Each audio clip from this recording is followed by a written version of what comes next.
Welcome, folks. I am Jaby Koay, joined by Achara Kirk. Hello there. And we're looking at Wonder Woman 1984 pitch meeting from Screen Rant. And so I am wearing my Goku Dragon Ball attire, and I got Goku back there. I got Goku back there because I've been catching up on Dragon Ball Super, and I've been having a good time. So relevant. Yes, very. So, hey, it's about, a very, very strong superhero person, so it's relevant to a degree. Okay. I got something in my eye. Good. Thank you, Screen Rant, pitch meeting, Ryan George, for allowing us to react to this. Very, very much appreciated. Y'all, if you haven't already, subscribe to Screen Rant's YouTube channel, as well as Ryan George's own personal YouTube channel. So, you have a Wonder Woman sequel for me? Yes, sir, I do. So we're gonna start the movie with Diana as a kid back in Themyscira. Okay, and what's she up to? Well, she's competing in the Amazon version of that TV show Wipeout, and she tries to use I was a thinking shortcut ninja, to like win, American and Ninja. cheating Ninja, is yeah. wrong. Sure, okay, that's a nice quick message to start the movie out. It's gonna take a full 11 minutes. Oh my god. So then we're gonna jump forward to the 1980s, which is when this movie takes place. Okay, so like 30, 40 years ago. Oh, I don't enjoy that that's a true thing. So anyway, Diana's still super heartbroken about Steve Trevor dying in the first movie. He's all she can think about. Really? After all that time? Yeah, well, I mean, you gotta understand, this was a really good guy she knew for a couple of days 7 decades ago. Well, yeah, I guess so. So anyway, Diana's working in Washington, D.C. at the Smithsonian, and she has a new co-worker named Barbara. And what's her deal? Oh, well, she's a freaking nerd, sir. She can't even walk in heels. Oh, embarrassing, disgusting, and pathetic. I bet nobody likes her. Yeah, and so there's this artifact called the Dream Stone, and that's what this movie's gonna focus on. Oh, what's this thing do? Oh, this thing's freaking nuts. It grants wishes, but it takes something in return. A very magical stone. Yeah, this phony business guy, MacLeod, he gets his hand on it, and he wishes to become the Dream Stone. Oh, so he turns to stone? You would think so, the way that was phrased, but no, now he can grant people's wishes when they touch him, and he can take something in return. Do Barbara and Diana get wishes in before he does that? They do. Barbara wishes to be more like Diana, so she gets some nice clothes and some super strength, and now she can walk in heels. That's impressive, am I right? Yeah, she's not pathetic anymore. Also, she removes her glasses, which, as you know, makes people automatically more attractive. That's just good character development is what that is. And so Diana's gonna wish for Steve Trevor to come back to life, and this way we could get Chris Pine back in the movie. Oh, people like Chris Pine, so what, does he just appear out of thin air? Actually, no, his consciousness goes into this random guy's body, so everybody sees this random guy, but we see Chris Pine. So, okay, is this because the stone can't make things just magically show up? No, it absolutely can. A giant wall's gonna appear out of nowhere, so are some nukes. I mean, the thing is magic. Why are we doing this weird body control thing with Steve? I don't know. What happens to this guy's consciousness while Steve's controlling his body? Who's to say? You are. Yeah. What if this guy has a job and a family he has to get to? Oh, God, the implications are insane. Where is his consciousness? Is he dead? Oh, well, here's the thing, sir. I'm gonna need you to get all the way off my back about this body control thing. Get off of it. Oh, that felt vaguely threatening, so I'm gonna get off your back about that. Great, and so then Steve and Diana, obviously, they get intimate because, they love each other. They do that using a stranger's body. That's gotta be crossing a line. That's not okay. Yeah, well, we're gonna have them do it anyway, and I find it strange that you immediately got back on my back about that. I mean, it's actually a really easy fix. Just have Steve Trevor show up as himself. No. So then that MacLeod guy makes himself super rich, and he goes to Egypt to take some guy's oil and make himself even richer. Okay. So Steve and Diana, they gotta get over there, How are they gonna do that? Well, the thing is, they can't just take a commercial flight, because Steve doesn't have a passport. Well, I mean, the guy he's possessing probably has one. It will be a check for that. That's right, I forgot about that. From over there. They have operational jets at the museum? They do, yeah. Fully fueled jets just lying around, so they take one of those, because Steve was a pilot. Okay, he was a pilot in World War I. Those are different planes. Well, I mean, a plane is a plane. I was thinking the same that thing. Sentence is not technically wrong. So there you go. No, but sir, a plane is a plane. Are you implying that a plane's not a plane? Because a plane is a plane. I mean, that's just such a vague general statement. A plane is a plane. Okay. So then they're being chased because of the jet theft, and so Wonder Woman goes ahead and makes it invisible, and that's how she gets her invisible jet. What? How? Well, it turns out that's a thing she can do, so she does the thing that she can do. Wow, well, thank God she has that ability we never once mentioned or referenced. Yeah, it works out great, so they go to Egypt, and they have a big chase scene. It never comes back. MacLeod. Oh, very exciting. But he friggin' gets away, and he goes around causing a bunch more chaos. Then he goes to see the President of the United States. What for? Well, he gets the President to wish for more nukes, and then he sees this technology just lying around in the Oval Office, and it's exactly exactly what he needs. What do you mean? Well, it's this device that lets him take over everybody's screen around the world. So technically through like satellite waves, he's touching them. How? Oh, don't worry about it. Oh, okay, I won't. So then there's gonna be this fight in the White House, and Barbara, she's turning evil, so she gets in on that too. Okay. And Steve manages to grab MacLeod. Oh, and so he wishes for everything to go back to normal? Oh yeah, no, that would have been smart. Instead, he pushes him around a bit. Yeah, also a decent strategy. Yeah, so then MacLeod escapes, and he heads off to the satellite island to do his broadcast. Wow. And Steve and Diana find out that everybody needs to renounce their wishes or else civilization's gonna end. So they have this big emotional goodbye. Oh, very sad. Very sad. But then she starts to fly and lasso some lightning bolts, so that's pretty cool. That's not bad. Oh, sure, yeah, that may as well happen. So then Diana's gonna have to fight Barbara, who, by the way, is a cat now. What? Yeah, she's a cat now. She's part cheetah. What are you talking about? Well, see, MacLeod was like, hey, anything else you want? And she's like, yes, actually, I would like to be an apex predator, please. Oh, so she could have just as easily been turned into a killer whale. Yeah, I guess she could have turned into a, orca whale, but that would have made for a less interesting fight scene. Oh, I wholeheartedly disagree. Yeah, me too. Then we're gonna have a barely visible fight scene, and Barbara's gonna get electrocuted. Oh, so she dies? Well, no, she gets a little sleepy, which is what happens when cats get electrocuted. That's not, no, I don't think that's accurate. Well, that's what my dad told me when my childhood cat chewed through his extension cord. Your cat died, I think. No, sir, he went to sleep, then he went to live on a farm, and I never saw him again. I mean, okay, so what happens next? Oh, well, Max is granting wishes to everybody in the world through their screens. Most of the world doesn't speak English. Well, okay, yeah, I'll keep that in mind for trivia night, I guess. That's interesting. Anyway, it's gonna be complete chaos. Oh, it is? Yep, people are killing each other with wishes. One guy gets a farm outside his apartment. People can wish for anything. Really? Yeah, it's gonna be nuts. Statistically speaking, wouldn't at least one person wish for the guy that just showed up on their TV to die or for the world to end? Wouldn't at least one person wish for world peace? What happens with that paradox? Well, I mean, that's like a 1 in a million kind of wish, right? There are billions of people in the world. Oh, you're just full of fun trivia tonight. So anyway, Diana has to lasso this guy, but her lasso can't get through this mysterious wind around him. Oh, wow, it's gonna be tough for her to defeat him if she can't reach him. Actually, it's gonna be super easy. Barely an inconvenience. Oh, really? Yeah, see, she gets her lasso around his ankle, and then she can talk to everybody through him. I thought she couldn't get through with that thing. Oh yeah, no, she couldn't, but then she could. But how? Well, okay then. So then she tells everybody to renounce their wishes, because nothing good comes from lying. And everybody does it. Everybody does it, including MacLeod, who suddenly cares about his son that he's been actively ignoring the whole movie. And so what about, what if someone with a terminal illness wished to be cured? Oh, well, they would have to renounce that, because that's not the truth.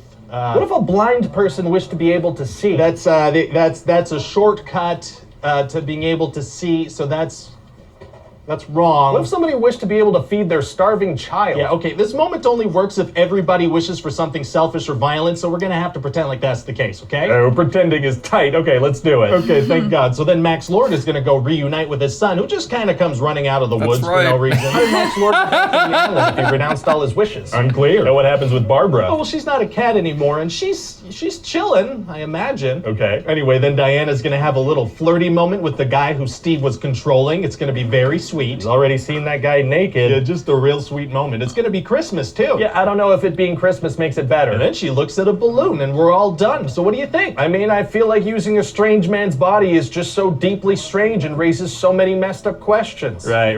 Well, maybe nobody will think of how weird it is. Well, yeah, I guess that is a possibility. Okay, let's do it.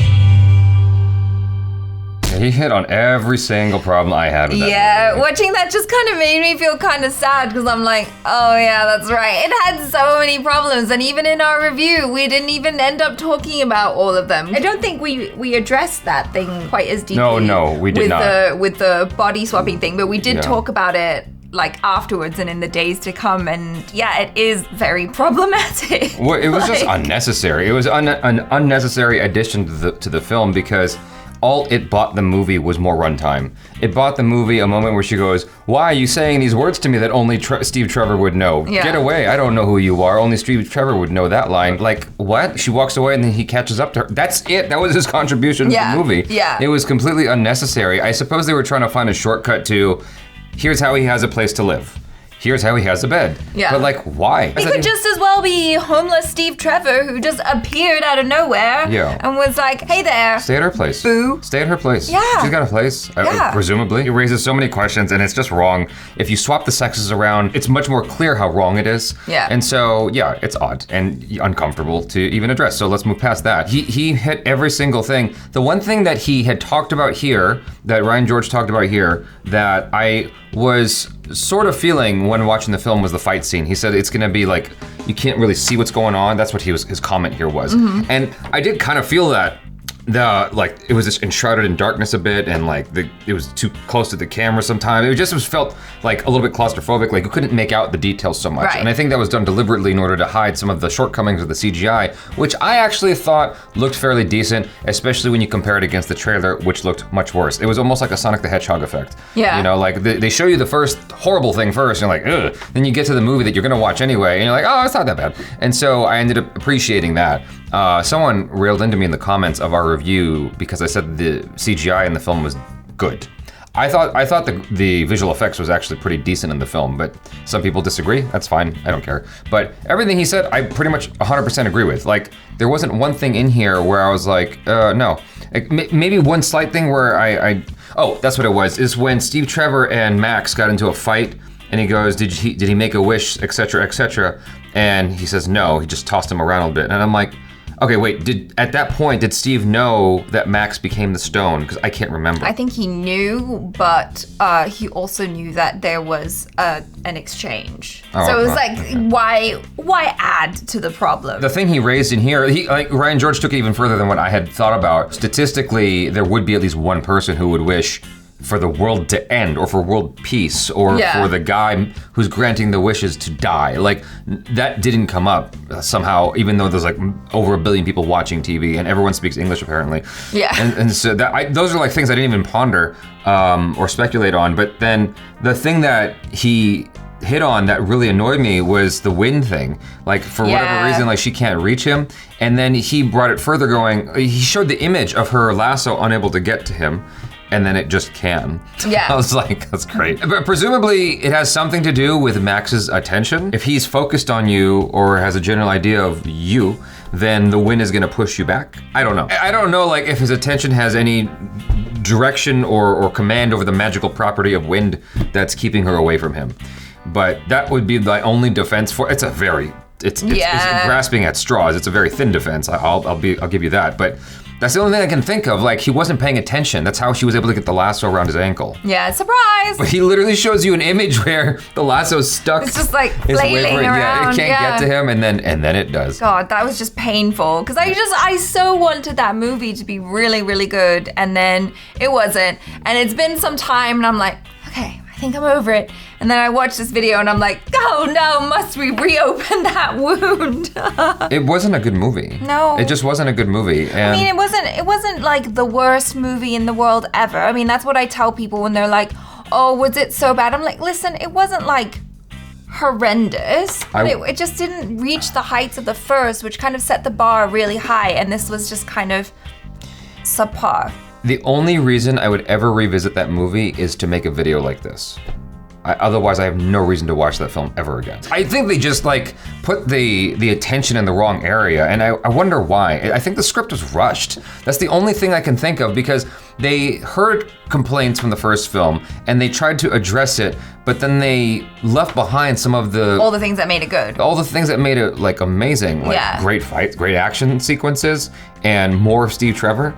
I mean, if you're gonna bring back Steve Trevor, my idea that after watching it, I was like, I really don't know why it was set in the 80s, like how that benefited this story, other than Max has access to the globe through the power of television. Right. That was the only thing I could think of that would necessitate it being set in the 80s. Or to bring her like up to date, like to the current timeline more quickly.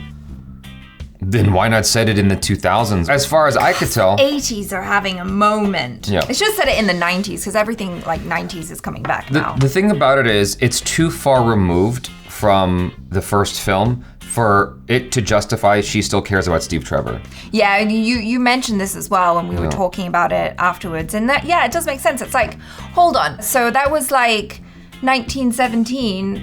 We're talking like 60 years. The 80s. Yeah, wait. 80 minus 20 is 60. So it's close to 1920. This is set in the 80s. It just doesn't make sense. And she was around long enough to, like, what? Are all men that awful that you didn't meet another handsome, intelligent, charming, sweet, kind man like Steve Trevor? Unless she has the emotional capacity of an ant, then it doesn't make sense. Yeah. She's like, I love only one. Yeah, like for those of you that have no idea what I'm talking about, in Lord of the Rings, there are these tree creatures that just take forever to like have a thought and talk. And so if she's on that level, then yeah, it still makes sense that she's in love with Steve. Yeah, who she like hung out with for a day. I mean, I can understand the whole concept of like, it's your first love and what, but like, come on now. Not me. That was 60 years ago. Yeah. I think you can move on now, Wonder Woman. Superman's waiting for you. So to that notion, I would have had the film set, I mean, unless there is some reason that has not been disclosed yet that necessitates it being set in 1984, I think the best time to have done it would be World War II. Like, it's just, the problem hasn't gone away. Right, you know? yeah. So she's still not necessary for the battlefield. It would be like WW2. Oh, hey, there you go. There we go. Yeah, there you go. I didn't even think about that. Hey, good thinking. Then you can retcon World War I, Wonder Woman Part 1, and have it where Steve Trevor jumped out the plane like Batman in Dark Knight Rises. Boom. Yeah. He's alive somehow. Yeah. You know, and he's older. They just got separated because that's the kind of thing that would happen back then. There were no telephones. There's this movie. Oh God, what was it? It was a film about World War I. Actually, I think it was called Flyboys or something like that. I don't remember. Don't quote me on that. But it was a film about World War I and those pilots who were like. It showed you how primitive our fighter planes were back then, right? Oh yeah, and then he's able to fly this like super high-tech newfangled plane. That's another issue. That's an aside, but what I'm trying to get to is there was this guy who fell in love with this girl in this true story that was set in World War I. He fell in love with his broad, and he could never find her again. That was like the end credits.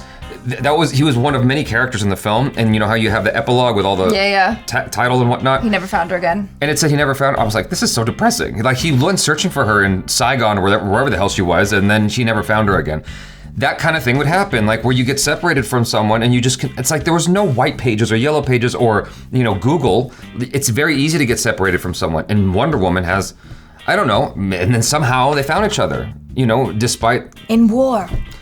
Afterwards, between World War I and World War II, somehow they found each other. And then World War II starts. That's how I would have kicked off Wonder Woman 2. If you wanted to keep Steve Trevor alive. It would have been basically like the Captain America story, which is why they probably stayed away from it. But like, why not? Who gives a shit? I mean, who cares? It's a different feeling. Yeah. I mean, like Wonder Woman and Steve Trevor feels completely different from Captain America and Betty or whatever the hell her name was. So anyway, you guys hopefully enjoyed some of that. Let us know your feelings on our theories of what ifs. Look at that.